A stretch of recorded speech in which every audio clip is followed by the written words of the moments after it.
মধ্যে আছে 57,000 উলামায়ে কেরাম। এই ভারতবর্ষ স্বাধীনতা করতে দিল্লির রাজপথ এমন কোন গাছ বাকি নাই যে গাছের মধ্যে একজন আলিম রে ফাঁকির মঞ্চ দুটা নিয়ে হয়েছে না গিয়া। সেই রক্ত এখন আমরা শরীরে রয়ে গেছে, শেষ বিন্দু রক্ত দিয়া এই ভারতবর্ষের জমিন আমরা অধিকার, আমরা ন্যায্য অধিকার আমরা বাধ্য হয়ে দিব। তবে আমরা সেই কালিয়া আনতে গিয়া ভারতবর্ষের আইনকে মান্যতা করিয়া, যে সংবিধানের মান্যতা করিয়া, সংবিধানের ভিত্তিতে আমরা প্রাপ্য আইন আমরা অবশ্যই আনতে বাধ্য থাকিব। কোন শক্তি আমরা পরাস্ত করা সম্ভব হইত না। মাকরম হাজিরিন, আমি এই কথা অনুসমাপ্ত করে নিলাম। দ্বিতীয় পর্যায়ে হইল আমরা ছেলেরা যারা আছো, যুবক কোয়াইন যারা আছো, বেশিরভাগ জবানার মধ্যে এখন ক্রাইম রেট বাড়ে, হতাশা বাড়িতে আছে, সুইসাইডের রেট বাড়িতে আছে, তালাক কথা বাড়িতে আছে। এই সব জিনিস যুবক ছেলে হতাশা ভোগ করে। এই সবটা কি আর মুক্তি পাইতে হইলে বর্তমান জমানার প্রেক্ষাপটে যদি এই যুবক ছেলের এগুলোরে সত্যিকারের আউলিয়া কেরামগুলোর মাজারমুখী করা হয়, রোজা শরীফের দরগা সাজানো হয় এবং রোজার সামনে বইয়া যদি কত সময় পড়াশোনা করে, জানার মধ্যে শান্তি হয়নি? ওলি আল্লাহ রোজাদার হইয়া বইলে জান শান্তি হয়নি? শান্তি হয়। ও যে চুম্বকের যে পাওয়ার যেটা, এই হতাশা জমানা ক্রাইম রেট বাড়ে যায়, সুইসাইড বাড়ে যায়, বিভিন্ন নমুনার রোগে আক্রান্ত মানুষ হয়ে যায়। একটা কিয়া এটা হয়ে থাকলো আউলিয়া কেরাম হল, হয়ে থাকলো আল্লাহর নিদর্শন। এখন জমিন ও আল্লাহ এই সমস্ত এলাকার মধ্যে হযরত গাঙ্গুলী সাহেব রাহমাতুল্লাহ আলাইহি দিছেন। আপনারা সৌভাগ্য এই জমিনও দিছে হযরত হাসান আলী সাহেব আরাম ফরমাইতরা। কিয়ামতের দিন যখন আপনারা খবরটা কি উঠিবা, হাসান আলী সাহেব সর্বপ্রথমে জান্ডা লইয়া সামনে থাকবা, আর আমরা সব হাসান আলী সাহেবের করে লইয়া আল্লাহর হাবিবর পিছে পিছে রওনা দিমু গিয়া। কিয়ামতের দিন আমরা হাসান আলী সাহেবরে ইমাম বানাইয়া আমরা তার খর ধরিয়া গিয়া আল্লাহর হাবিবর লাওয়ায়ে হামদুল নিচে আমরা জায়গা হইব গিয়া। আমরা ওলি আল্লাহ বিশ্বাসী, আমরা শান্তি প্রিয় মানুষ, আমরার মধ্যে শান্তি থাকে। আমরা কিতাব লগে অশান্তি কই যাই, আমরা আল্লাহর হাবিবের বিধানটাকে সরিয়ে যাই, নবীজির বিধানটাকে সরিয়ে যাই। জানিয়া রাখবা, আমার নবীর বিধান ছাড়া, আমার নবীর আনিত ধর্ম ছাড়া পৃথিবীর শান্তি আইতো না। যুবক, তোমার মধ্যে শান্তি আইতো না তুমি যত সময় পর্যন্ত আমার নবীর আইনের আওতার ভিত্তি আইছো না। তুমি কোন টাকায় পয়সা, দম দৌলতে, ইজ্জতে, রাজনীতি, পাওয়ারে তোমার শান্তি আসবে না।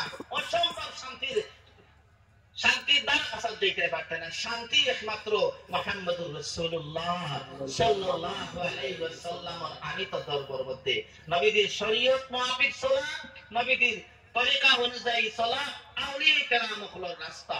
এই আউলিয়া কেরামের রাস্তা ব্যতীত শান্তি নাই।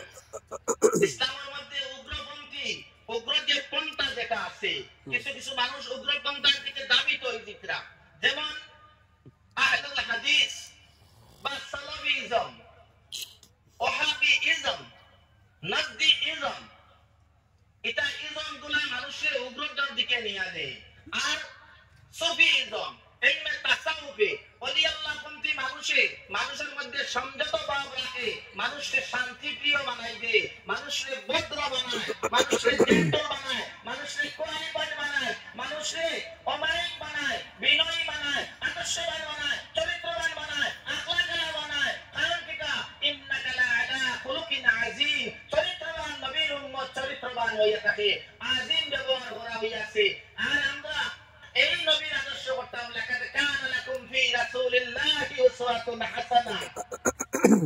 সবথেকে উত্তম আদর্শ মুহাম্মদুর রাসূলুল্লাহ সাল্লাল্লাহু আলাইহি সাল্লাম। আজকে আমরা এই মেসেজটা আপনাদের কাছে দিতাম চাইয়া, যত বেশি ওয়াজ নসিহতের মধ্যে হইব, জিকির আজকারের মধ্যে হইব গিয়ালে, অত আল্লাহর রহমত নাজিল হইব গিয়ালে। আমি গতকালকে কান্ত হইয়া আইছি একটা কথা, যে কিছু মানুষে কইতে ওয়াজ বেশি হই যায়, ওয়াজ বেশি হন না খেলার মঞ্চ বেশি হন, খেলার মঞ্চ বেশি হন না ওয়াজের মঞ্চ বেশি হন, বাদ্যযন্ত্রের মাহফিল বেশি হন না ওয়াজের মাহফিল বেশি হন গিয়ালে। ওয়াজ করিলে আল্লাহ রাসূলের নাম হলে তোমার গাত্র তোলার দরকার কিটা? এর মানে তোমার ভিতরে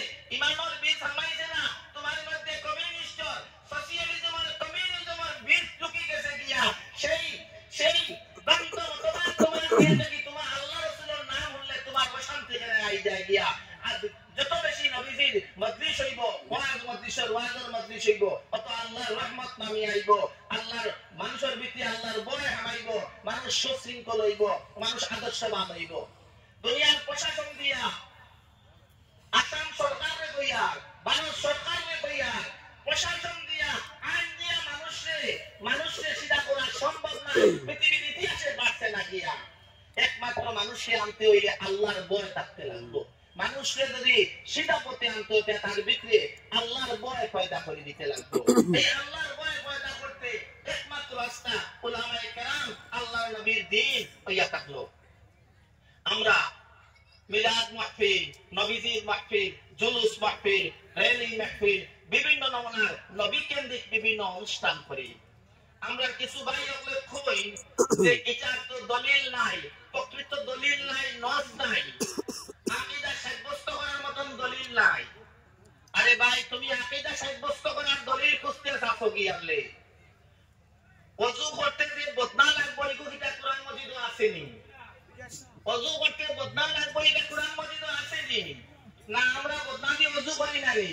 ওযু করতে গিয়া বুরকির গাছ বানানি লাগবে এটা কোরআন মাজিদে আসেনি। হাদিস ওইখানে মাস নাই। আমরা এই সব দিয়া কিতাব বুঝাইতে চাই মানুষের অন্তরের মধ্যে নবী প্রেম জাগ্রত করে দেওয়ার উদ্দেশ্যে।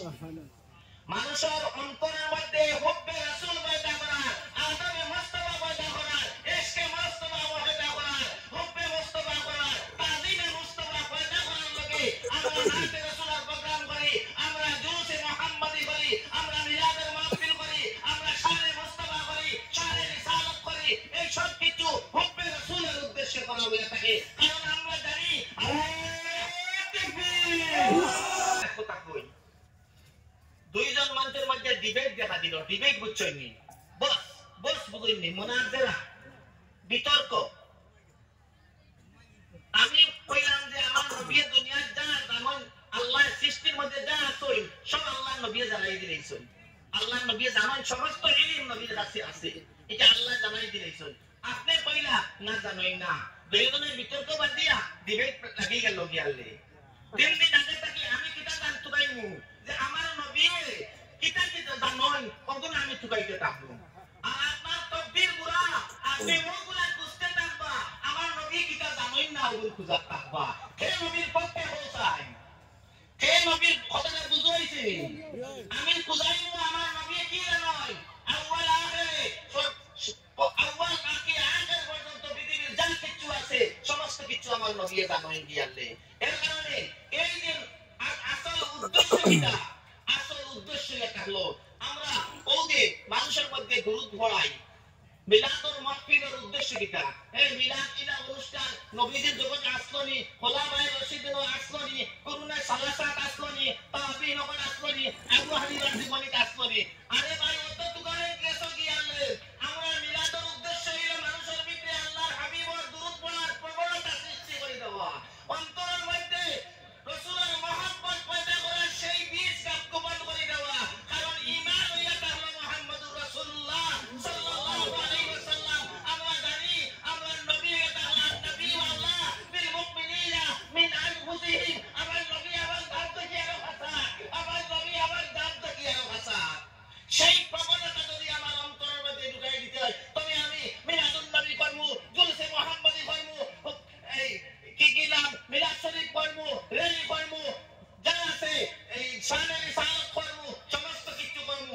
এর মাধ্যমে আমরা চাইবো মানুষের উম্মতে মুহাম্মাদির ভিতরে আদবে মুস্তাফা ঢুকাই দেওয়ার, তাজিমে মুস্তাফা মুহাম্মদ ঢুকাই দেওয়ার, ইশকে মুস্তাফা, তাজিমে মুস্তাফা, মুহাব্বতে মুস্তাফা, আল্লাহর হাবিবের ইশক আর মুহাব্বত আর অন্তরের মধ্যে ঢুকা। এটার মাধ্যমে রিসালাতের মাধ্যমে মানুষের তাওহীদ আল্লাহর ওয়াহদানিয়ত বুঝানোর ক্ষমতা মানুষের মধ্যে ঢুকাইয়ে দেওয়া হয়ে গিয়া। আমরা কি বলছি না, আমরা ইমাম আসই, আমরা আকীদার ইমাম আসই, আমরা মাযহাবের ইমাম আসই, আমরা আকীদার ইমাম আসই, মাযহাবের ইমাম আসই। আমরা তো পারতো না 100 বছর 200 বছর তাকিয়া আমরা শুরু হইছে না, আমরা শুরু হইছে মুহাম্মদুর রাসূলুল্লাহ তাকিয়া, আর শেষ হইব ইমাম মেহদী পর্যন্ত। আমরা আউয়াল আখির সীমা পেয়ে দিই। আউয়াল আখির আমরা শুরু হইছে মুহাম্মদুর রাসূলুল্লাহ তাকিয়া, আর শেষ হইব ইমাম ইমাম মেহদি পর্যন্ত এটা হলো ইমাম মাহদি আইবা, ঈসা আলাইহিস সালাতু ওয়াস সালাম আইবা, আমরা দুনিয়া এই শেষ সময়ে থাকবো। শেষ মেসেজ ইকা দিতাম সাইয়ার যে আমরা আহলে সুন্নাত ওয়াল জামাত আমরা হকের উপরে আছি ইনশাআল্লাহ। আমরা চাই মানুষের অন্তরের মধ্যে আল্লাহর নবীর মায়া পয়দা করে দেওয়া, আল্লাহর নবীর প্রতি টান পয়দা করিলা, আল্লাহর টান পয়দা করিয়ে দেওয়া, আল্লাহর প্রতি নবীর প্রতি মানুষের ভালোবাসা সৃষ্টি করা, নবীজির গান গাওয়া, নবীজির আদর্শে আদর্শিত হওয়া, নবীজির আখলাকে হাসানা দিয়া মানুষের পরিবর্তন করা, এই সব কিছু মানুষের অন্তরের মধ্যে ঢুকাই দেওয়ার লগে আমরা বিভিন্ন নমুনার সেমিনার করি, বিভিন্ন নমুনার প্রতিযোগিতা করি, বিভিন্ন নমুনার অনুষ্ঠান করি। আমরা উদ্দেশ্য কিছু নাই, আমরা কোনো নজদিকে ভালোবাসার লগে নাই, আমরা কোনো ওয়াহাবিজমে ভালোবাসবার লগে নাই, আলবানিয়ে ভালোবাসবার লগে নাই, ইবনে তাইমিয়ারে ভালোবাসবার লগে নাই।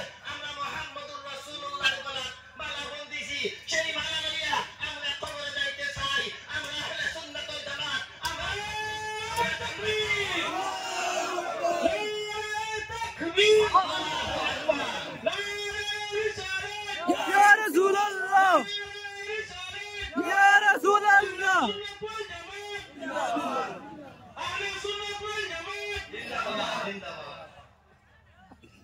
আমি বক্তব্য শেষ করিলে আর উলামায়ে কেরাম বা হুজুর সাহেবদের খুশি বাঞ্ছাই হেরান হয়ে গেছি। আগেও কইছি কথা কইতাম।